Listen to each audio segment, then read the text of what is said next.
Halo teman-teman, dengan aku Innova Melisa. Kali ini aku mau sharing tentang cara aku mengelola keuangan keluarga agar bisa siapin dana pendidikan anak, untuk liburan, beli barang impian, dan lain-lain. Aku ceritanya sambil masak ya. Ini aku lagi masak untuk sarapan pagi anak-anak. Jadi, prinsip pertama dalam mengelola keuangan, tentu kita harus menyusun berdasarkan tingkat kepentingan atau mendesaknya ya. Supaya lebih mudah kita ngenalin mana nih yang lebih mendesak, kita mengenal namanya piramida keuangan. Bentuknya itu seperti piramida. Paling bawah itu merupakan kebutuhan kita yang paling mendesak ya. Teman-teman bisa lihat gambarnya di sini ya. Yang paling bawah itu meliputi kebutuhan sehari-hari, dana darurat, dan pelunasan hutang. Di sini harus ada sumber pendapatan pastinya. Terus kita nggak boleh lebih besar pengeluarannya dibandingkan pemasukannya. Terus buat dana darurat itu maksudnya adalah dana cadangan. Buat yang sudah berkeluarga, hendaknya punya dana darurat minimal 12 kali pengeluaran bulanan ya. Biar nggak mubazir, dana darurat dan dana pengeluaran bulanan kami simpan di tempat yang memberi imbal hasil dan mudah dicairkan. Seperti di si bank ini, lumayan dapat 5% setahun. Teman-teman bisa dapat saldo tabungan juga loh kalau pakai kode referral aku. Masukin kode ini pada saat pendaftaran ya. Kembali ke piramida keuangan. Di atasnya ada yang cukup mendesak meliputi manajemen resiko.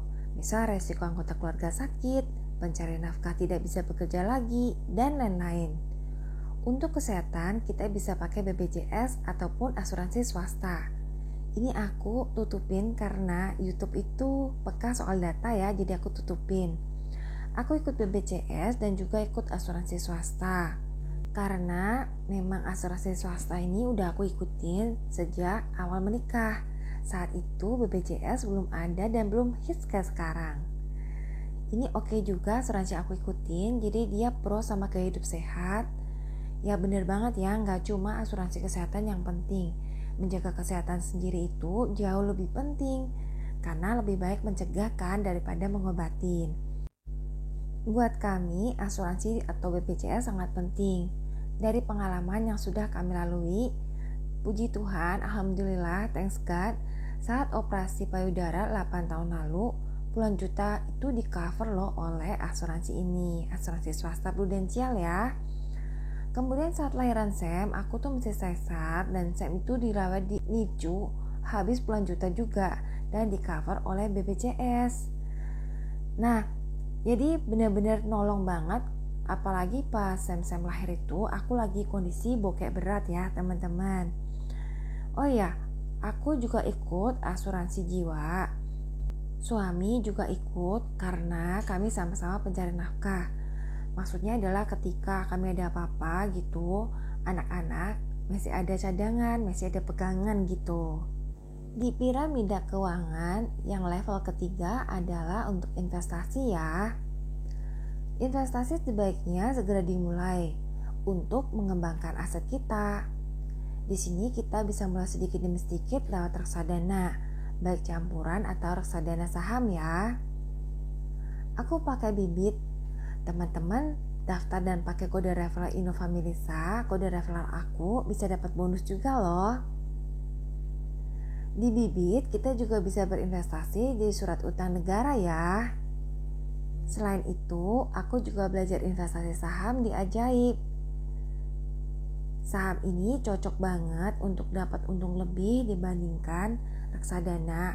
Kenapa? Karena kalau kita nampatin dananya tepat ya di perusahaan tertentu yang kita suka, itu untungnya setahun bisa sampai 20 bahkan sampai 50%.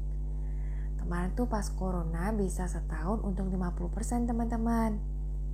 Aku juga pakai Stockbit untuk lihat data-data dan transaksi. Jadi aku pakai sebagian-sebagian nih di Ajaib dan di Stockbit. Hanya yang perlu dicatat, semakin besar kemungkinan keuntungannya, resikonya juga semakin besar ya teman-teman. Jika sudah ada dana lebih banyak, properti juga sangat menarik ya. Jadi investasi ini dimanfaatkan untuk mengembangkan aset kita. Tujuannya untuk dipakai di masa depan, misalnya untuk dana pendidikan, untuk membeli mobil, membeli motor, untuk modal usaha, ataupun lainnya. Jika kebutuhan uang untuk investasi sudah dipenuhi, berikutnya ada kebutuhan untuk memenuhi dana pensiun. Suatu saat kita nggak bisa kerja lagi kan? Jadi sebisa mungkin jangan sampai masa tua kita terlantar atau harus bergantung dengan orang lain dengan mempersiapkan dana pensiun. Cara mempersiapkan dana pensiun paling baik dengan investasi tadi ya. Jadi jangan hanya ditabung biasa, deposito gitu jangan ya, agar nilainya nggak tergerus karena nilai mata uang rupiah terus menurun. 10 tahun yang lalu beras itu sekilo cuma 3.000, sekarang bisa 10.000. Jadi kalau dulu kita tabung aja tuh, uangnya bakal nyusut nilainya. Untuk beli barang-barang itu jadi gak cukup. Jika dana pensiun sudah kita penuhi, berikutnya ada distribusi kekayaan atau mempersiapkan kemana sih aliran dana atau keuangan kita untuk seterusnya ketika kita udah gak ada, misalnya untuk hibah ataupun ahli waris. Ya kita gak pernah tahu ya usia orang, karena itu surat-surat catatan sipil seperti KK kami urus benar, agar jika ada yang dipanggil terlebih dahulu soal warisan tidak menjadi masalah. Asuransi jiwa juga kami suami istri ikuti berdua agar anak-anak tetap terjaga.